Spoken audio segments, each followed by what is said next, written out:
Okay. Apparently she's not quite ready yet. Let's keep it going then. I'm ready. Can you hear me? There you are. We got her. Oh, well, it's so great. We didn't see you pop up right away. Laura, great to have you this morning. I wanted to start with this breaking news overnight that it appears, and there you are. You popped up for us. It's so great to see you. The Daily Mail has a very interesting story that's saying that Vladimir Putin essentially may be running out of bullets, that he might have a week and a half, 2 weeks max. He's losing warplanes, tanks, all the rest of it. He obviously went into this thinking he was going to bulldoze his way through Ukraine. He's obviously caused a lot of destruction. Don't want to minimize the fact there's over 2 million refugees. But this has not gone as well as Vladimir Putin expected.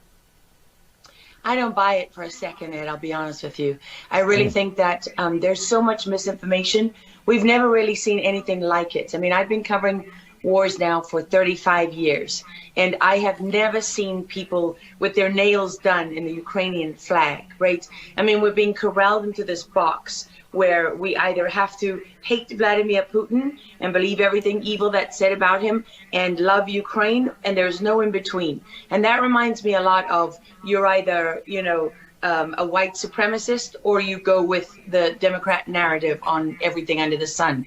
So Vladimir Putin knew exactly what he was doing when he went into Ukraine.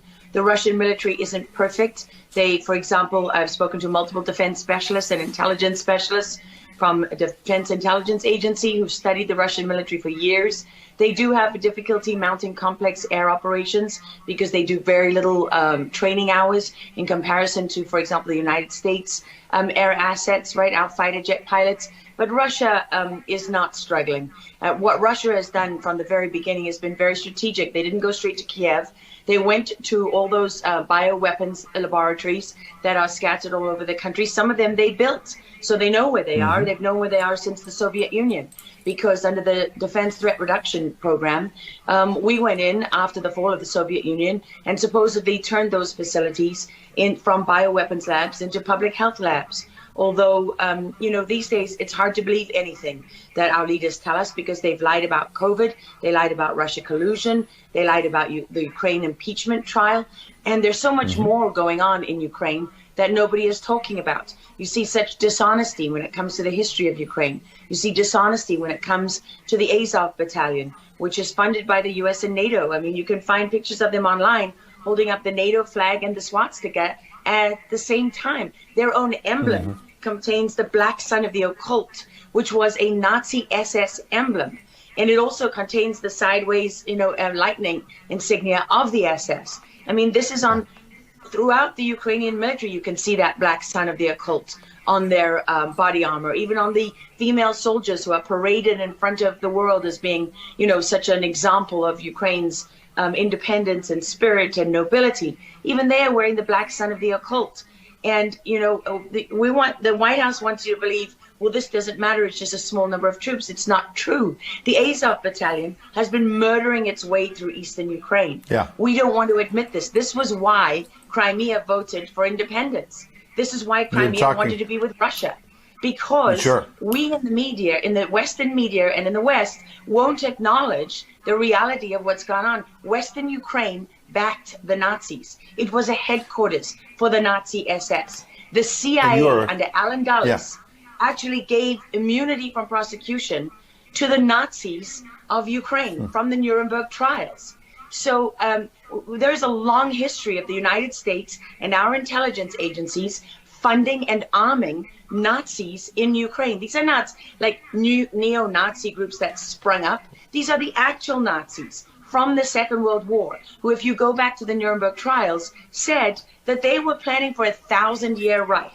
And so you have to really wonder, as you look at this, when you know that the CIA sponsored the color revolution in Ukraine in 2013 and 14, that they selected Ukraine's leaders, go to Victoria Nuland's leaked phone conversation where she and the US ambassador are deciding who can lead Ukraine. I mean, there's as much interference here as you could possibly imagine before you even get to Hunter Biden, Nancy Pelosi, John Kerry, and Mitt Romney, and all of their children who are employed, who earn millions from Ukrainian gas companies. Yeah, you were pointing, pardon me, to a real credibility crisis for our leaders. I want to let Karen Turk jump in. Yeah, I wanted to bring up the fact that President Zelensky is Jewish, and I don't know exactly how this factors in, but there's some very interesting points in what you're saying. And looking at this, you could think it's political theatrics. You made a very good point at the beginning that you think that Putin is in control. And I actually want to play something that Jen Psaki said, because it seems that the White House is actually echoing that sentiment. Watch this.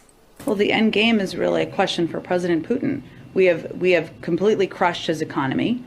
We have provided military assistance, humanitarian assistance to the Ukrainians, enabling them to fight back for far longer than the Russian leadership anticipated.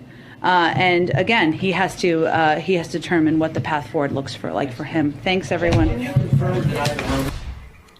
He's determining what this looks like, and I think that's a lot of what you said, Laura. I'd love to get your thoughts on that, what you just watched. What troubles me about the moment that we're in is that we have such a selective and a narrow reading of history. President Zelensky may be Jewish, but he's not the only one in this who suffered during the Second World War, whose ancestors suffered, right? I mean, look at Putin. How many relatives did he lose in the siege of St. Petersburg? People don't know their history. They don't know what made Vladimir Putin. And I'm not I'm not defending him. I don't need to defend Vladimir Putin. My job as a journalist is to try to understand what is the truth here. I don't like being lied to. And we're being lied to on an epic scale. When we're told your only choice is you have to be 100% with Zelensky, who's a puppet, who you can find on the internet in black stilettos and leather pants, with shirtless, doing a spoof Dancing with the Stars kind of entertainment video. That's a mock of a Ukrainian group that does this kind of satanic occult type of music video. And I mean, Zelensky was selected like so many of our leaders. And honestly, with big tech and with election fraud these days, we don't know how many leaders all around the world have been selected for us and weren't actually voted in. But what we do know is that there are increasing problems with technology and the digitization of our world. Because look at what's happening with COVID. Look at what has happened globally. We are fighting the same battles all over the world. To pretend that this war is about Russia and Ukraine is just a barefaced lie. If Putin has been warning for 15 years that he is not going to stand by while the globalists take over the world, build bioweapons facilities and whatever else they're doing in Ukraine. Ukrainian oligarchs. Ukraine has been a center of money laundering for many of the leaders in this country. For how long? Billions of US dollars have been laundered through Ukraine, and we say nothing about it. These are our tax dollars. I mean, before the impeachment trial, had you ever heard of anyone in the United States, us bringing in foreign governments to the White House for anti-corruption training?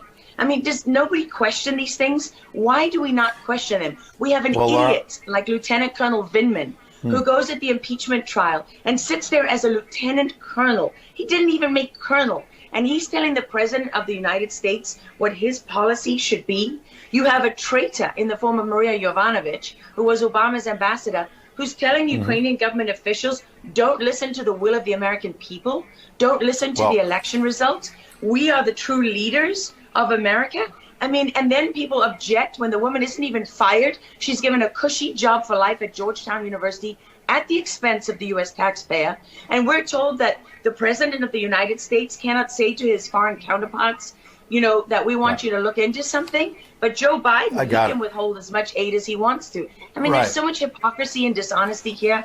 And Ukraine is at the center of it all. Go back to Russia collusion. Go to Alexander Chalupa. Go to Eric Karamella, the whistleblower who went to work for Adam Schiff, who wasn't really a whistleblower, and all those corrupt people in the deep state. And you know what?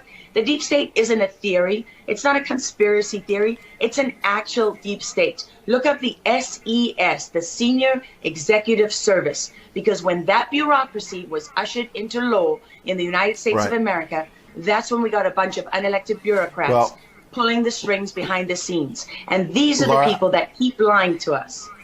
Absolutely. And pardon me, we've got a live chat where we're streaming on Getter, for example, and I'm watching it as you're talking. People are talking about how you're dropping truth bombs and you're a real journalist. And I know that, having worked alongside you for many, many years when you're at CBS and many other places. And maybe they didn't want to hear the truth, but you're dropping those truth bombs now. Unfortunately, we got to hit a break right now. We'd love to have you back in the days ahead. We love having you on. Lara Logan, thanks for joining us on Real America's Voice.